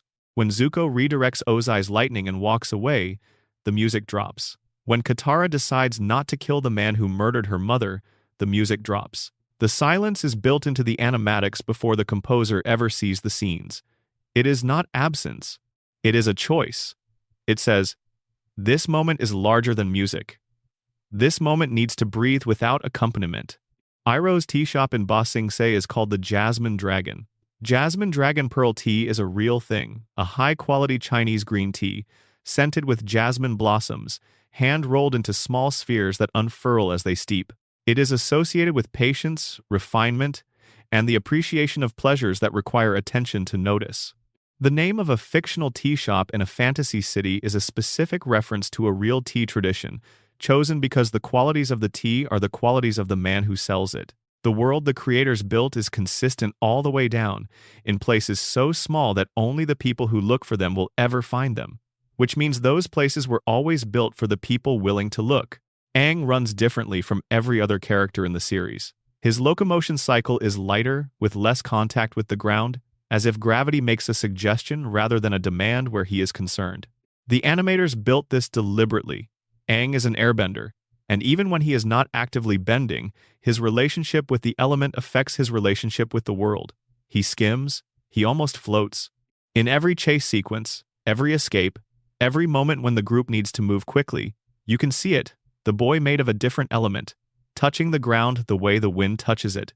The Ember Island Players episode Book 3, Chapter 17 is the show demonstrating that it knows exactly what it is and exactly what its audience has been saying about it for years. The actress playing Katara is melodramatic and preachy, referencing the fan complaint about Katara being a nag. The actor playing Toph is a large adult man, referencing that Toph was originally designed as a male character. The actress playing Aang is a woman, referencing the anime convention the show itself breaks by casting an actual boy in the role. And the play's version of Jet's death, in which the actor says he will be fine while motionless on stage, and a character in the audience whispers, "Did Jet just die?" And another answers, "It was really unclear," is the show directly, explicitly, unapologetically acknowledging that Jet's death was confusing, that the confusion was intentional, and that they have been aware of this ambiguity for years. The meta-theatrical acknowledgement turns a content restriction into a feature. We have come a long way tonight. From the lion turtles and the original gift of bending, through Iroh's hidden depths and the grief behind the air nomad genocide, through Azula's fire and Ursa's silence, and the centuries of quiet work done by the Order of the White Lotus, through the city that forgot the world and the psychological honesty of Aang's trauma, through the 100 small details buried in frames and music, and the movement of characters through a world that was built to feel real from the inside out. There is one more thing worth saying before the night settles completely. Not a theory, not a production detail. An observation about what this show is and why. After more than 20 years, it continues to grow, continues to find new viewers, continues to generate conversations that feel alive rather than archival. Avatar. The Last Airbender endures because the people who made it never assumed their audience was too young to feel the full weight of what was being put on screen. The grief is real. The trauma is real, depicted with a psychological honesty that many adult dramas do not attempt. The philosophy is drawn from actual traditions, Buddhist, Taoist, Hindu, with enough care that practitioners of those traditions have recognized the respect. The politics are real, the industrial imperialism of the Fire Nation, the authoritarian information control of Ba Sing Se, the way that education can be weaponized to produce citizens who cannot question the system that produced them, the way that propaganda works by making people deny what they can see with their own eyes. None of this was required of a show airing on a children's network between SpongeBob and the Fairly Odd Parents. Most shows for children don't come anywhere near any of it. The creators chose to, because they believed something that the audience, across 2 decades and multiple generations, has confirmed, that children can feel the weight of real things, that they do not need the world simplified or softened or made smaller than it is, that giving a child a story with actual depth is not a gift that overwhelms them. It is a gift that grows with them. The people who watched Avatar in 2005 when they were 7 or 8 years old are in their late 20s and early 30s now. They have jobs, relationships, losses of their own, the specific complications of adult life that no one tells you about when you are growing up. They have come back to the show, most of them. And they have found, as people always find when they return to something made with genuine care, that it contains more than they remembered. Not because the show changed, because they did. The 7-year-old absorbed the adventure. The 17-year-old found the philosophy. The 27-year-old sees the craft. The 37-year-old understands the grief. And none of those experiences cancels the others. The adventure is still there. The philosophy is still there. The craft was always there, working on you in the background, making the world feel real without you ever understanding exactly why it felt real. The calligraphy you cannot read makes the world feel older. The martial art you cannot name makes the fighting feel true. The lunar cycle you did not consciously track makes the siege feel inevitable. The sleeping position of a blind girl, the hair of a scarred prince, the blue fire of a teenager falling apart, the tea in the hands of a man who chose to be wise rather than powerful, none of these details, taken alone, would change anyone's experience of the show, but accumulated over 61 episodes, absorbed without awareness, processed in the part of the mind that registers pattern without articulating it, they create something that no single detail could create alone. They create the feeling of a world. And that feeling, that conviction that what you are watching is not a drawing but a place, that the people are not characters but people, that the history is not invented but remembered is not an accident. It is not a happy byproduct of talented people working hard. It is the whole point. It is what the show was always designed to make you feel. From the moment the first sketch was drawn, to the moment the final frame was colored and the music was mixed, and the last episode was sent out into the world. Every hidden detail, every buried theory, every piece of real calligraphy on a background scroll that 99% of the audience will never be able to read, they are all bricks in the same wall. And the wall is so carefully built that you do not see the bricks. You see the world. And the world is still there. It will be there the next time you come back. It will have something new to show you, something you missed before, something you were not ready to see until now, So let your eyes close. Let the images settle the Ember Island house, with its family portrait on the wall that the camera never zooms in on. The chamber where Gyatso's skeleton lies, surrounded by the silence of what he did there, the ocean spirit vast and ancient moving through the water, the white lotus tile arranged on a paisho board in a tent in the desert, the blue fire flickering orange at the edges as a girl falls apart, the old general pouring tea in a burned city and refusing, absolutely refusing, to let civilization end while he is still drawing breath. Let them settle. They will be there in the morning. This world will be there in the morning. It was built to last. And it did. If this brought you some peace tonight, a like means a lot. And subscribing means I can keep making content like this long, slow, careful content for people who want to go deep. Drop a comment on that first section if you haven't tell me where you are and what time it is. I read them all. Good night. Sleep well. The world of Avatar will be here when you wake up. There are things we have not yet touched, and the night is still young enough to hold them. Let's keep going. Consider the comet from a different angle. Sozin's comet, the celestial body that amplifies firebending once every 100 years, is grounded in something real.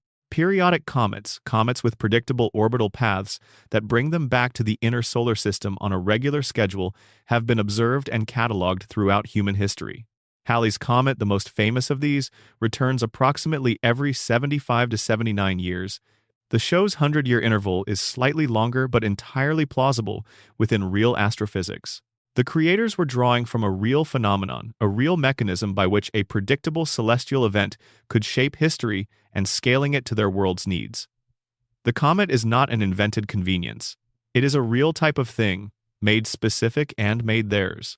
The association between the comet and firebending, meanwhile, follows the show's internal elemental logic with perfect consistency. Firebending is powered by the sun. The comet, as it passes close to the inner solar system, reflects additional solar energy. It is, in the metaphysics of Avatar's world, a concentrating lens for the fire that benders draw from. Just as the full moon amplifies waterbending by empowering the lunar spirit, the comet amplifies firebending by multiplying the solar energy available to every firebender on the planet simultaneously. The symmetry between the two, one celestial event for water, one for fire, each appearing at predictable intervals, each capable of shifting the balance of power dramatically, is deliberate. The show's elemental logic extends outward, into astronomy, into the rhythms of a solar system that moves according to the same rules that govern the bending arts.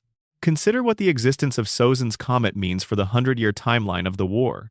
Sozin used the first passing of the comet to launch the genocide. The war lasted precisely until the next passing of the same comet. This is not a coincidence the show leaves unexamined. Ozai's plan to use the comet to destroy the Earth Kingdom was always the logical conclusion of a war that began with the comet, begin with fire from the sky, end with fire from the sky, complete the conquest in a single, overwhelming act that cannot be answered or undone. The war has a shape. It was always building toward this. And the Avatar cycle, by producing Aang and delivering him to the world in the final year before the comet's return, inserted itself into that shape at the last possible moment. Consider how bending interacts with emotional state throughout the series, and how consistently this principle is applied. Waterbending, in particular, responds to emotional clarity. Katara bends best when she is calm, focused, and connected to what she is doing. Her worst waterbending moments are the moments of raw, unfocused emotion. But her bloodbending, the most intimate and disturbing expression of her element, manifests specifically from anger and desperation in the Haunted House episode, in the confrontation with her mother's killer. The element that is about flow and redirection becomes, in its darkest form, about control. The philosophy of redirection pushed past its endpoint becomes coercion. This is not an accident. The show is using the internal logic of the element to draw a moral line. Firebending, conversely, becomes weaker when powered by anger. This is one of the central revelations of Iroh's philosophy, confirmed by Ran and Shaw the dragons. The Fire Nation had been teaching firebending as aggression, and had produced firebenders who were powerful but limited, because they were drawing from a source that caps itself. Genuine firebending, firebending that draws from the same truth the dragons understood, is connected to drive, will, passion, the heat that comes from caring about something rather than from wanting to destroy something. Zuko's firebending improves dramatically, not just in power but in flexibility and creativity after he learns this. Aang's firebending, once he accepts it, is uniquely connected to his personal values rather than to his fears about what fire does. The element becomes a different thing when you understand its real nature. Consider Toph's metal bending. The show introduces it in Book 2 as a logical extension of her existing ability. She can feel the traces of earth within processed metal, the impurities left from the ore, and by bending those traces, she can bend the metal itself. It is a breakthrough that changes what is possible, that expands the definition of earthbending overnight. And it is preceded by something that might be the most unexpected and resonant detail in the entire series: the meteorite bracelet. After Sokka forges his space sword from meteorite iron, a real thing, iron meteorites, iron that literally fell from space, used by humans for tools and weapons for thousands of years before conventional iron smelting was developed, he gives Toph a small piece of the leftover material. Toph forms it into a bracelet and wears it for the rest of the series. If you look at her wrist in subsequent episodes, it is there. The show never calls attention to it. No character mentions it. It is simply present, episode after episode, as a quiet constant, a gift from Sokka that Toph never removes, documented in animation without commentary, communicating the depth of an affection that neither character ever fully articulates in words. The meteorite is also significant because it is, literally, not of this earth. Toph bends by feeling the earth beneath her, the planet's own substance, the stone and soil and mineral that she is attuned to more deeply than any earthbender before her. The meteorite bracelet is the one piece of metal she wears that comes from beyond the planet entirely. She can bend it because she can bend the earth traces within it. But it is also different from everything else she has ever touched. A piece of the cosmos in a form she can hold in her hand. She keeps it, always. Consider the progression of colors across the 3 books of the series, tracked not just in the visual design of individual episodes but in the overall palette temperature of each season. Book 1 is dominated by blues and whites, the cold of the water tribe where the story begins, the clear skies over the ocean and the northern ice, the bright palette of a season that is, despite its difficulties, still innocent in some fundamental way. The stakes are real, the threat is real, but there is still something essentially open about the first book, something that has not yet fully closed. Book 2 shifts toward greens and earthy tones as the story moves through the Earth Kingdom, the world's largest and most complicated nation.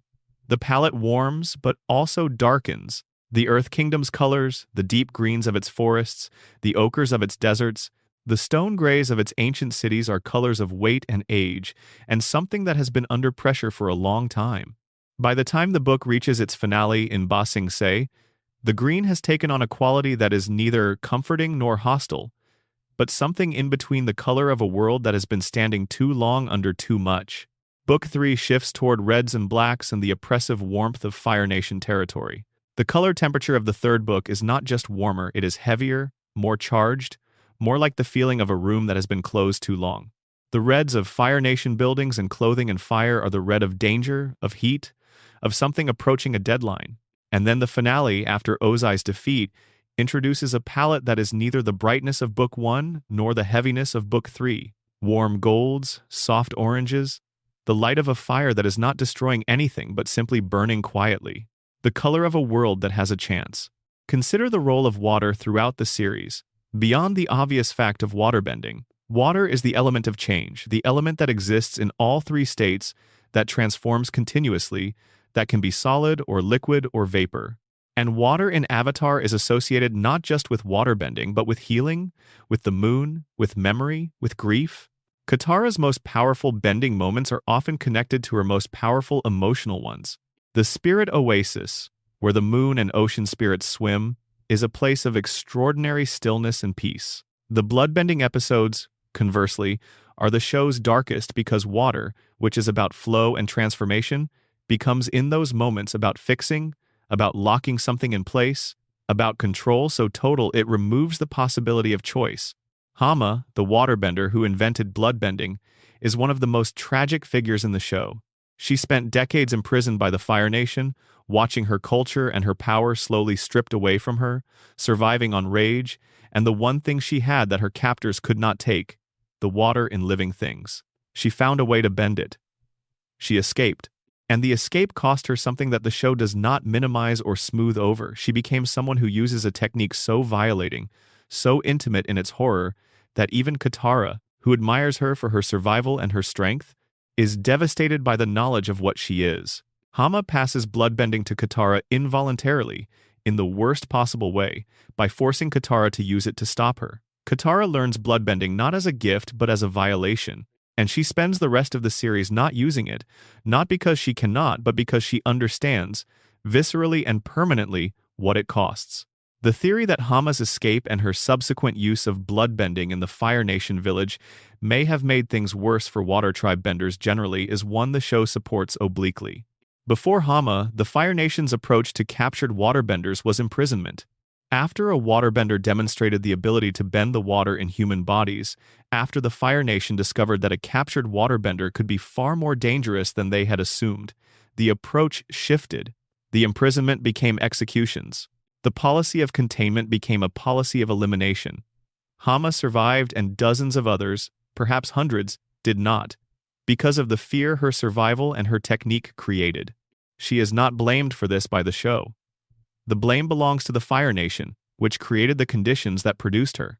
But the show is honest about the consequences, and it is honest about the fact that sometimes survival and heroism are not the same thing, and that someone can be both a victim and the cause of harm to others, and that neither fact cancels the other. Consider how the show handles non-benders throughout its run, because this is something that became central to Legend of Korra, but was already being set up carefully in the original series. Sokka is the most prominent non-bender on Team Avatar, and his arc is quietly about the specific difficulty of finding your value in a world that measures worth by a power you were not born with. He compensates, early in the series, with aggression and overconfidence, the behavior of someone who knows they are being measured against a standard they cannot meet and is trying to compensate by being louder than the standard. As the series progresses, and as his actual gifts become clearer and more essential to the group's survival, the compensation falls away, and what is left is simply competence. Not the performed competence of someone trying to prove something, but the quiet, essential competence of someone who has stopped needing to prove it. His planning, his strategy, his willingness to think about problems differently than benders do, because benders have a tool that solves many problems quickly, and non-benders have to think their way around those problems. His humor, which is not just comedy relief but a genuine social skill, the ability to diffuse tension, to keep a group of stressed and grieving people from turning on each other, to find the thing that makes everyone laugh when everything is terrible. These are skills. They are forms of power. The show never reduces Sokka to his lack of bending. It builds him into someone who is essential in ways that no bender could be, because no bender thinks the way he does. Piandao understood this. When he taught Sokka, he was teaching him not just sword technique but a way of thinking, the way a non-bender thinks, which is not a lesser way of thinking but a different one, requiring creativity and adaptability, and the ability to solve problems with the materials you have, rather than the materials you wish you had. Piandao's own swordsmanship is, in the show's world, legendary, not in spite of his inability to firebend, but in some sense because of it. He had to find a way, and finding a way, when the expected way is not available, produces a kind of skill that the expected way never would have. Consider the show's approach to forgiveness not as a theme stated in dialogue, but as a theme enacted through plot choices. Zuko is forgiven by the group not through a single moment of acceptance, but through a long, uneven process of demonstrating, over many episodes, that the change is real and consistent and not strategic. They have every reason not to trust him. He betrayed them at the worst possible moment in Ba Sing Se. The forgiveness they eventually extend is not the forgiveness of people who have forgotten what he did. It is the forgiveness of people who have seen enough of who he has become to believe that who he was is no longer who he is. This is rare in storytelling. Most redemption arcs ask the audience to accept a single dramatic gesture as sufficient proof of change. Zuko's arc asks for patience. It asks the audience and the characters to stay with the discomfort of not yet trusting someone who is trying to be trustworthy, and to let the trust build the way trust actually builds slowly, through accumulated evidence, through the ongoing accumulation of choices that are consistent with the claimed change. When Zuko finally takes lightning meant for Katara, puts his body between the attack and her without calculation or strategy, in a moment too fast for thought it lands so hard, precisely because it has been prepared for across an entire book of smaller demonstrations. The show knew this. The show chose to take that long. Consider what Iroh says, in one of the show's most quoted moments, about the nature of tea. Firebending comes from the breath. The breath becomes the flame. The flame connects us to the sun. He is talking about firebending, but he is also talking about connection. The idea that every element connects the bender to something larger than themselves. Water connects to the moon and the tides and the rhythms of the ocean. Earth connects to the planet itself, to the deep geological history of the land. Air connects to everything, because air is everywhere, filling every space, moving through every living thing's lungs. Fire connects to the sun, the star that the planet orbits, the source of almost all energy in the physical world. Every time a bender bends, they are briefly, physically connected to something cosmic. Every time Katara raises water, or Toph sinks into stone, or Aang rides the wind, or Zuko releases fire, they are touching the edge of something much larger than themselves. This is the show's deepest philosophical argument, delivered not through speeches but through the consistent internal logic of its world. That human beings are not separate from the natural world, but expressions of it.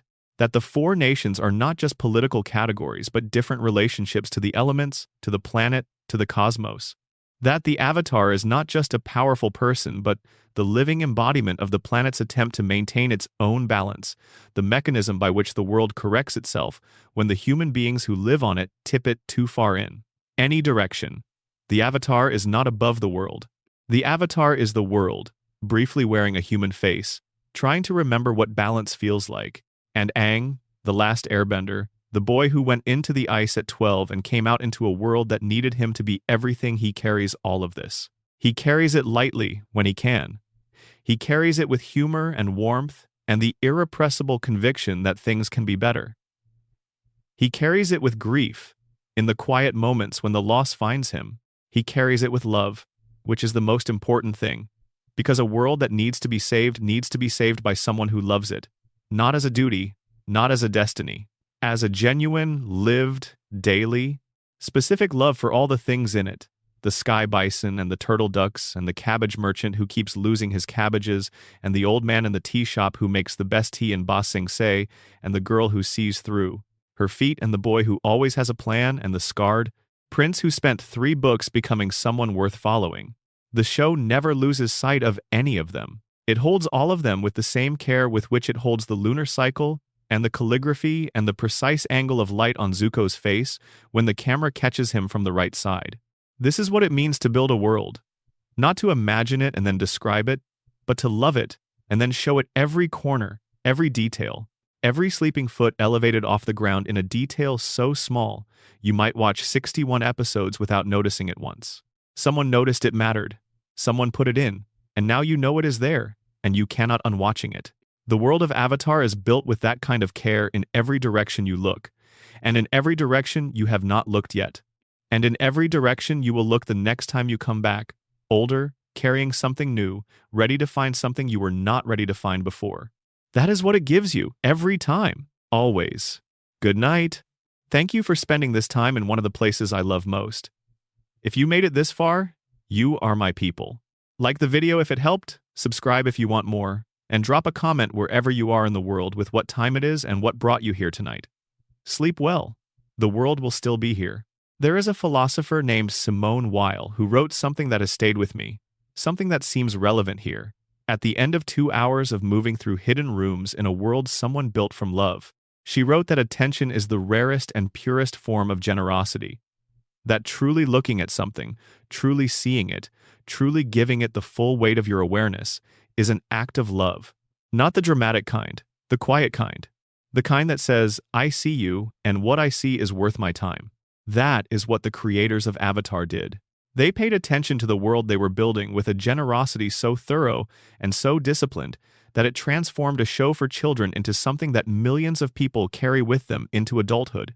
They paid attention to the martial arts, to the calligraphy, to the way a blind girl sleeps when her feet are her eyes, to the sound water makes when the person bending it is afraid, which is different, just slightly but measurably different, from the sound it makes when the bender is confident.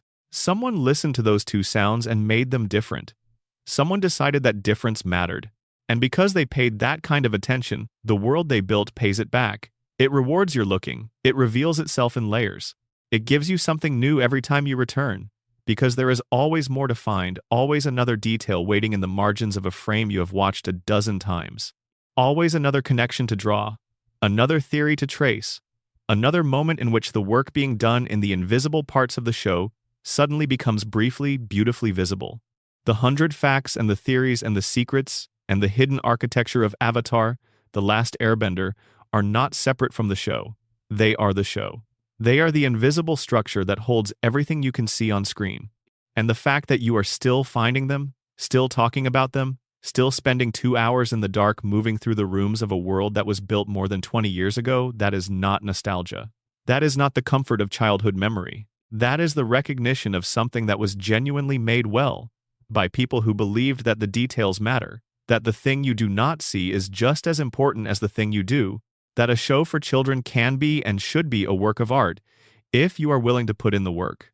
And the work is there, in every frame, in every brushstroke of Chinese calligraphy on a background scroll, in every Tai Chi form rendered in animation, in every moment of silence that says more than music ever could, in every foot elevated off the ground so a girl can sleep. It is there. It has always been there. And it will be there the next time you come back, waiting for you to notice something new. For now, rest. Let the world of Avatar settle into the quiet place it occupies in the back of your mind, where all the stories live that have become part of you without you quite deciding to let them in. It is there with the others. It has been there for years. And it will be there in the morning, as alive and as full as it always is, as carefully built as it was on the day the first frame was drawn. Sleep well. There is one more layer, and then we rest. The layer of connections, not hidden facts exactly, but the lines that run between the things we have already covered and things the show told you in a different context, so that looking back, everything clicks into a different shape. The connection between Toph's metal bending discovery and the general theory of bending. When Toph first bends metal when she is trapped in a metal box by the Fire Nation, facing a situation that should have been impossible for an earthbender, and discovers that metal is just processed earth, the breakthrough is a theoretical one, as much as a practical one. She realizes that the category of what she can bend is larger than she thought. That what seems like a different material is, at a deep level, the same material.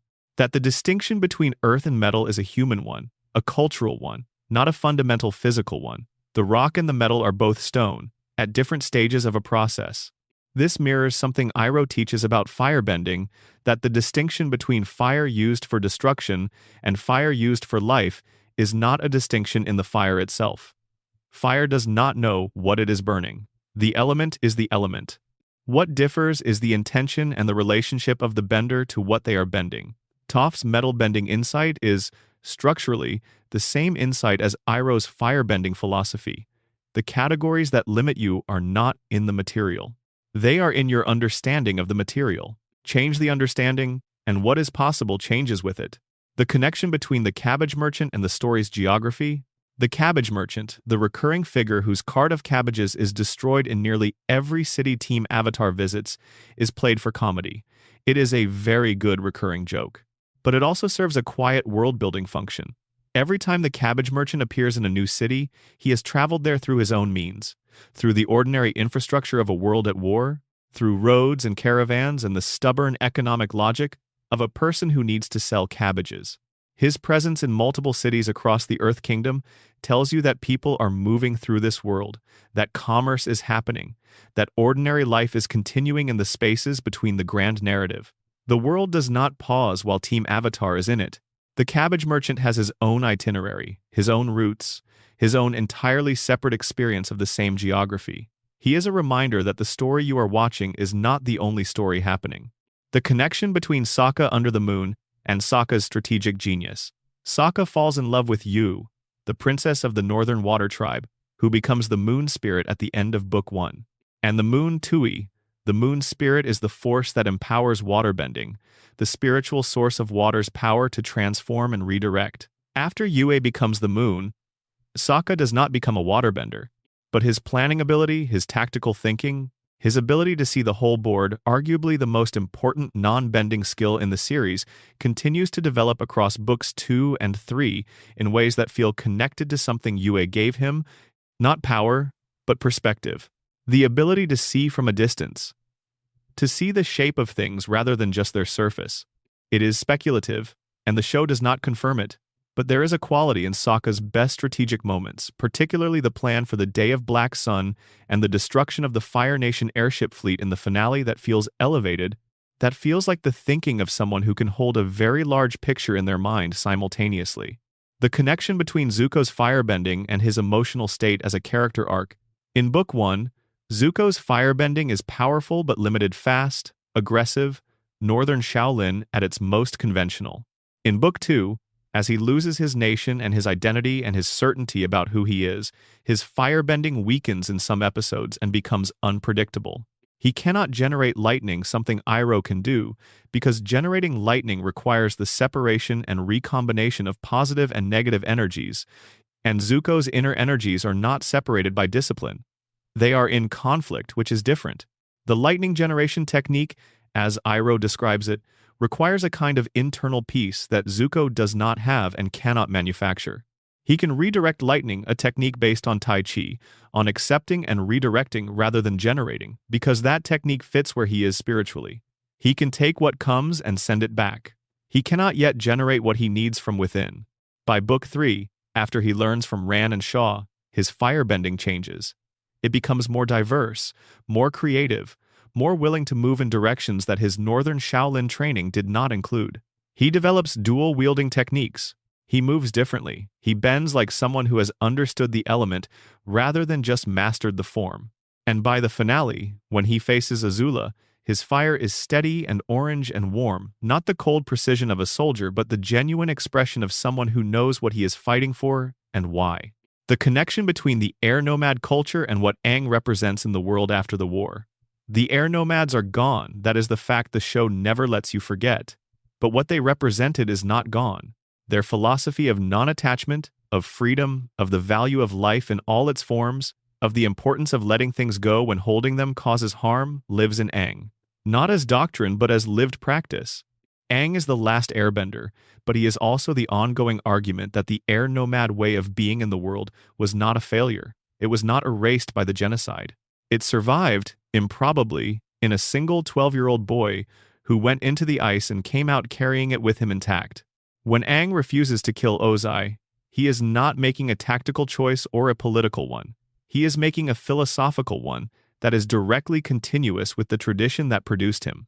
The air nomads believe that all life has value, that attachment to outcomes, including the outcome of defeating your enemy, can corrupt the means you are willing to use to get there. Aang finds a way that is consistent with those values, a third option that the world told him did not exist. He finds it because he is the right kind of person to find it, not the strongest, or the most battle-hardened, or the most strategically sophisticated, but the most genuinely committed to the principle that how you win matters as much as whether you win. This is the show's final argument, made through action rather than statement, that the values of a culture the Fire Nation tried to erase were not extinguishable, that they survived, and that their survival was not just incidental but decisive, that the air nomads won not through military resistance but through the continuation of their philosophy in the person of the last person who carried it. This is why Avatar endures. Not because of the fights, though the fights are excellent, not because of the world building, though the world building is extraordinary, because at the center of all of it, underneath all the theory and the lore and the hidden details and the careful craft, there is a story about what it means to carry the best of who you are through circumstances that want to take it from you. And that story never gets old. It never gets old because it is always true. It was true when the show first aired in February 2005 to an audience of children who did not yet know they were learning something. It is true now to those same children grown into adults who came back and found it still here, still holding, still as careful and as full as it was the first time. It will be true to people who have not found it yet, who are somewhere in the future reading a recommendation or hearing a song or stumbling across a clip and thinking, I should watch that, and then watching it and feeling, without understanding why, that the world is real. Because it is, in the ways that matter in the ways that go beyond animation and storytelling, and the technical craft of making something, in the way that a thing made with genuine love is always more real than a thing assembled without it. The world of Avatar is real. It is real. It is here, and it will be here in the morning. Rest now. You've earned it.